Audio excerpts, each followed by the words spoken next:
we were reading the brachot and the curses in Parashat Bechukotai.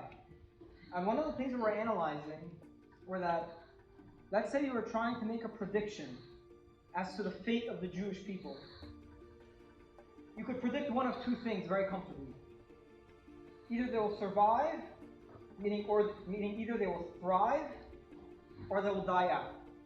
These are the two predictions that are comfortable here. Because if you're going to predict that they're going to survive, how are they going to survive? By thriving, right? And if you're going to predict that they won't survive, obviously that's more likely. They're just going to die out.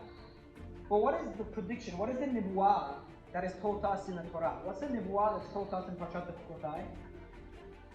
ואף גם זאת בהיותם בארץ אויביהם לא מאסתים ולא גאלתים לכלותם. Even though when they are in the lands of their enemies, I will not be sick of them and get rid of them completely. Rather, despite the fact that they're in exile and in the land of their enemies, I will not forget my covenant with Yaakov, with Yitzchak and Abraham. And we're analyzing how this is such a fascinating nibuah in the Torah, because it's neither of the likely predictions. It's not that they're just going to die out, which is what happens to every other country, but also the Torah is not predicting that the Jewish people are going to thrive forever. The prediction is that they will suffer and go into exile, but at the end of that process, God will not forget the covenant with Yaakov, Yitzchak, and Abraham. So we said it's such an amazing thing. We have a zichur to have this nibuah in the Torah, to be the ones to be able to see the nibuah happen exactly as it was told to us in the Torah. Is there any more proof to the Torah than that? That exactly how the Torah says things are going to occur, the fact that there's going to be an exile and difficulty, but on the tail end of the difficulty, we will not be forgotten. It's a very difficult prediction to make, to the extent that you have to just admit it, say, this is nibuah from Hashem.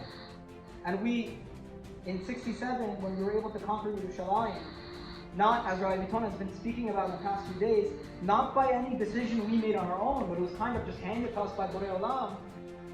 We're the lucky generation that's been able to see all of these nibuot come true. All of the nibuot in the Torah and also in the Nevi'im come true. So something that we can't forget. That's why tomorrow is a day of Hallel, not only because obviously we have Yerushalayim, but because we're so lucky to see all the nibuot in our Torah come true. And it is our generation, more than any other generation, that has no excuse to not see the beauty of the Torah. Because maybe 200 years ago, when Jews were suffering and were in the ghetto, maybe you could say that it's hard to see all of the predictions of the Torah come true. But for us, we see it all clearly. It's all done in many of our lifetimes, where we see Yerushalayim come. And Yerushalayim is only growing. As Hashem, Yerushalayim should grow, and we should see the final leg of the Geulah, which is the building of the different stuff.